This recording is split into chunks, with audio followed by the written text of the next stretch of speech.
Hello everyone, welcome back to Logic Based Labs. I hope you are doing awesome. In today's video, we are going to explore an advanced JavaScript concept called the memoization technique. In JavaScript, we often write functions that are very resource hungry or computationally expensive. When we call these functions repeatedly, they end up doing the same work over and over again, which wastes time and hurts performance. Imagine calling a function multiple times with the same parameters. Each time it recalculates everything from scratch, even though the result is the same as before. Now, if that function is heavy, the performance will definitely take a hit, right?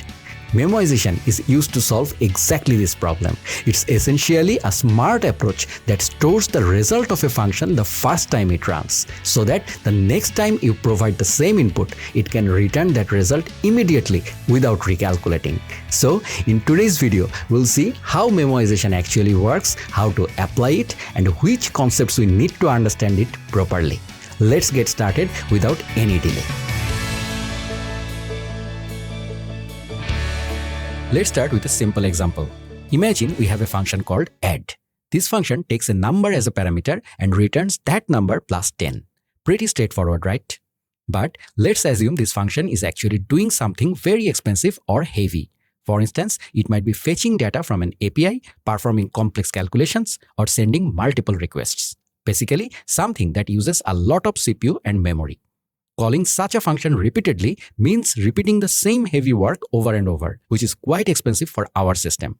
This is the situation we are imagining. So, we are not actually writing a huge function right now, but let's assume our add function represents that CPU-heavy task. Now, when I call the add function with the parameter 10, it executes once. But what happens if I call it again with the same parameter 10?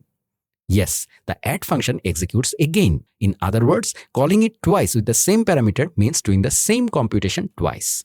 The internal calculations happen 2 times, even though the input hasn't changed. Now imagine if I keep calling it with the parameter 10 repeatedly, there's actually no need to recalculate every time, right? Because giving 10 will always return 20, but the calculation inside the add function still runs each time. So, if we want to do this heavy work just once and store the result in memory so that next time the same input comes, we can directly use that result, that's what we call memoization. Let's look at an example of this. Simply put, when we call the add function, it performs its task, right? The add function is an independent function. Now, if we want it to remember previous results, we can't just call it directly. Instead, we pass the add function through another function. In other words, we don't call add directly. We send it to another function. This new function will handle it like this. I want to call this add function with the parameter 10 to perform a specific task. Check first if the result for this task is already stored in our memory. If the result is already cached in the function's memory, there's no need to calculate it again. It can simply return the previous result directly. But if the result for the parameter 10 isn't in memory, it will call the add function, compute the result, and then save that result in memory. So the next time someone calls it with the same parameter, it can return the cached result directly without recalculating. This is essentially the concept of memoization. I hope it's clear now. So far, we have understood the theory behind memoization. Now, let's see it in practice by implementing it. What we are going to do is create a memoized version of the add function. We start by writing a function like this. Function memo, and we will receive func as parameter. Here, the function is named memo. This memo function takes a parameter called func, meaning it accepts another function as input. That could be our add function. Inside the memo function, we will decide how to actually memoize the function, just like we discussed earlier. So, what does the memo function actually do? It takes a function as input and returns a new function. We can write it like this. Return function. This kind of function is called a higher order function. That means it's a function that either takes another function as input or returns a function as output. So, to create a memoized version of any function, the first concept we need to understand is the higher order function. A higher order function is a function that can take another function as a parameter, returns a function, or do both. In our case, it's doing both. It takes a function as input and returns a function as output. Now, we will pass our add function through the memo function. This way, inside the memo function, we can decide, should we call the add function directly or first check if a previous result is already cached? So, the memo function itself becomes our memoized version, right? Now, look, we have already set up the entire boilerplate to create a memoized function for add. The next question is, how do we call this memo function? We can do it simply like this. Const calculate is equal to memo and pass the add function body. Here we are creating a new variable called calculate. Essentially, we are calling the memo function and passing the add function as a parameter. So this calculate variable becomes our actual calculate function, which is really just a memoized version of the add function. See, the memo function is a higher order function because we are not calling the add function directly. Instead, we are wrapping it inside another function, and that wrapped function is our memo. So what is the memo actually doing? It takes the add function as a parameter and returns a new function. Inside this return function, we decide whether to perform a new calculation or just return a previously cached result. Now, we will call the calculate function. We write console.log and pass the calculate function with parameter 10. The first time we called the add function, we wrote add 10. Now we write calculate 10 in the same way. On the surface, it looks like the same operation, but internally there's a difference. That's because calculate 10 is actually executing the function returned by memo. In other words, the calculate function is the function that memo returned. So what does the memo function actually return? Yes, it returns another function. That means calculate is the function returned by the memo function. Now, since we are passing a parameter into calculate, we can receive it dynamically because it will go as input to the function returned by memo. So let's say we capture it as a parameter called x. Now, think about calling the calculate function. First, we wrote calculate is equal to memo and pass the add function. Here, the memo function creates and returns a new function for the original add function. So calculate is now a function that comes from memo. Then we write calculate 10. Since calculate is the function returned by memo, the value 10 is passed as a parameter to that new function. In this way, we have essentially set up our boilerplate and it's working. Now, the next step is to decide how we handle caching or memory storage. These tasks will be done inside the new function returned by memo. Here, we need another concept. That's closure. Now look, you have created the calculate function just once. What does calculate actually do? It gives you a memoized version of the add function, right? In other words, when you pass any function, calculate creates its memoized version. So the question is, what actually happens when you call memo add? The add function goes in as a parameter to the memo function and memo returns a new function. Then when we write calculate 10, we are using the same calculate instance each time, right? That is, calculate is the instance returned by memo. Now, all the work happens inside the return function. First, we need a cache. So, where should we put this cache? We put it inside the body of the memo function. For that, we write const cached is equal to a blank object. Here, we create an empty object named cached. You might wonder why we placed cached outside the inner function. That's because a closure is created inside the memo function, which allows us to retain this cache across multiple calls. So, calculate is the function returned by memo. No matter how many times we call calculate, it's actually pointing to the inner function inside memo. Whatever we do inside this inner function, the cache exists in its outer scope, that is, inside the memo function itself. As a result, a closure is created in the memo function, and every time we call calculate, the cache value is preserved in memory. In simple terms, we are returning a function from memo. Now, no matter how many times calculate is called, it always uses the reference to the inner function returned by memo. And the cached object in the outer scope of the inner function always retains its values. Inside the inner function, we decide whether to update the cache or return a previous value, right? So, I hope this is clear now. The first time we call calculate with 10, what happens? We write calculate 10. Since calculate is the inner function returned by memo, that inner function executes with the parameter 10. First, it checks if cached 10. Since there's nothing in the cache yet, it doesn't enter the if block. Instead, it goes to the else block, and we print to the console.log calculating result. Now, to get the actual result, inside the else block, we call the original function. That is func, which we passed as a parameter to the memo, is called with the parameter 10. So we write const result is equal to func and pass the x. Here, func is the original function and x is the parameter. This way, we calculate the result for the first time, and then we can store it in the cache. Now, we have the result from the add or func function stored in result. After getting the result, we update the cache by writing cache x is equal to result.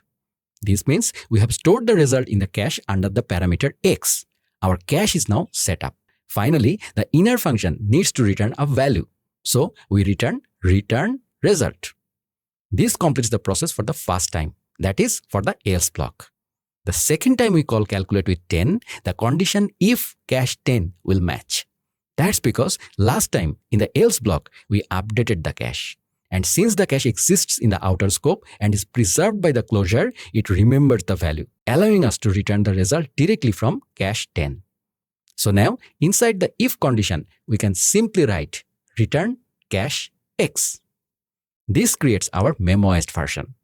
If we look at the output, the first time we call calculate, the console will show calculating result. That means it entered the else block, didn't use the cache, called the func function to get the result and then stored that result in the cache. But the second time we call the same calculate 10, it enters the if block and the console shows result from cache. That means it doesn't recalculate. It directly takes the result from the cache. So I hope the concept of memoization is crystal clear now. We essentially used two concepts. One is the higher order function. The memo function itself is that higher order function. What did we do? If we call the add function directly, it would execute repeatedly. So instead, we pass the add function to another function. That function decides whether to take the result from the cache or calculate it anew. And the function that can make this decision is the memo function. Now, the point is, memo is a higher order function. We stored the memo function in a variable called calculate. And later we call the inner function returned by memo using calculate. In other words, calculate is actually the function returned by memo. This inner function is ultimately what decides whether the data exists in the cache, whether to store the new data, or whether to return the result directly from the cache. When we call calculate 10 for the first time, the inner function executes. At that moment, you will see there's no data in the cache for the parameter 10. So it goes into the else block, calculates the result, updates the cache, and returns it. The next time we call it with the same parameter 10, the cache is already updated. To visualize this, we can write inside the inner function console.log cache. This will show the current state of the cache. The first time the cache is empty. The second time it shows 20 for the parameter 10. In other words, we are using the parameter as a unique key. Next time, if we pass 10 again, the inner function will return 20 directly from the cache. If we pass a different parameter, it will calculate a new result and update the cache. I hope this makes the concept clear. Now, one last point. It's not always the case that there's only one parameter. The number of parameters can be anything. For example, our add function might have unlimited arguments, and we want to calculate the sum of all of them. So we won't just call calculate 10. For instance, we can write console.log calculate 10, 20, 30, 40. Here, we are passing multiple arguments. In that case, we need to create a dynamic function that can handle all parameters and sum them up. So we write the add function like this. Function add, and we will use the rest operator, then x. Here, we are using the rest operator to capture all parameters and naming it x. That way, when the add function is called, all arguments are collected into an array called x. To see this in action, instead of calling calculate, we will call add directly. First, inside add, we write console.log x. Then we call the add function, console.log add 10, 20, 30, 40. Looking at the output, we can see what x actually is. It will be an array of parameters. In other words, when you use the rest operator inside add, all parameters are collected into the x array. So x simply holds all the parameters to the rest operator. Now, returning to the implementation of add, we need to sum all the parameters. Since x is an array, the easiest way to sum all its elements is to use the reduce method. So we write return x.reduce, and that's how reduce operates. We will get the sum and current value in the first parameter, and then we will return sum plus current value. And in the second parameter, we will pass 0 as a default value for the first time. We know reduce takes a callback function. This callback function receives the cumulative value, which is the sum so far, and the current value, car_val. We also provide an initial value of 0. So sum plus car value gives the total sum of all parameters passed to the add function. This is now the implementation of the add function. But keep in mind, this is just one way to implement it. Inside the memo function, nothing has really changed. However, the inner function that memo returns will now have more than one parameter. What should the inner function's parameter be? Again, we use the rest operator. Return function rest x. Since we will receive multiple parameters, the rest operator captures all of them. Now, creating the cache is a bit different. X is now an array. When we call calculate 10, 20, 30, 40, we need to turn that array into a key, like a string. This is because the result for the combination 10, 20, 30, 40 is different from 50, 60, 70, 80. In other words, the combination of parameters need a unique key. In earlier case, with only one parameter, we could directly use x as the key. But now, with multiple parameters, we need to convert the x array into a string or some other unique format to use as the key. So, before checking the cache, we create a constant key. Const key is equal to json.stringify, and I will pass the x parameter. Here, we use json.stringify because x is an array. Stringifying it gives us a unique identifier. We can also check what the key looks like. Console.log key. Then we check the cache like this.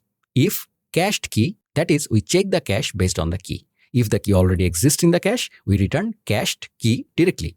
If not, we calculate the result. To calculate, we write const result is equal to func, and I will use the rest operator, then x. Here, we use the spread operator because func is our add function. The add function expects each parameter separately. If we pass the x array directly, it won't work. Using the spread operator sends all elements of x as separate parameters. Then we update the cache. Cached key is equal to result. That is, we save the result under the key in the cache and finally return result. Now, if we check the output, we will see the sum of all values. The first array printed came from the inner function's console.log. But what we want is to print the cache instead. Console.log cached. Initially, the cache is empty. On the first call, calculate computes the result and stores it in the cache. Now, if we call it again with the same combination of parameters, console.log, calculate 10, 20, 30, 40, you will see that the first time the cache was empty. The next time the cache has a key created for this combination, and the result is stored under that key. We used stringify so that the key becomes a string. This is how the whole process works. So, I hope it's clear now. This concept is commonly asked in job interviews and is frequently used in JavaScript for performance optimization. If you work with React, you are probably familiar with the useMemo hook, which essentially works in the same way as a higher order function to achieve the same goal. So, what once seemed difficult about memoization should now feel much easier. You'll be able to explain clearly in a job interview what memoization is and how it works. If you enjoyed this video, don't forget to hit the like button, drop a comment to let me know your thoughts, and share it with your friends so they can get benefited too. Most of the people who watch my videos aren't subscribed yet. So if you want more content like this, make sure to subscribe to the channel. It really helps me bring you more value-packed tutorials. And before I sign off, let me quickly mention our Logic Based Labs Facebook page. That's where we regularly share coding sheets, design system guidelines, and tons of developer-focused content. If you want that kind of rich, practical value in your feed, go follow the page. You will find all the links, GitHub, Facebook, everything right there in the video description. Thanks for watching, and I will see you in the next one.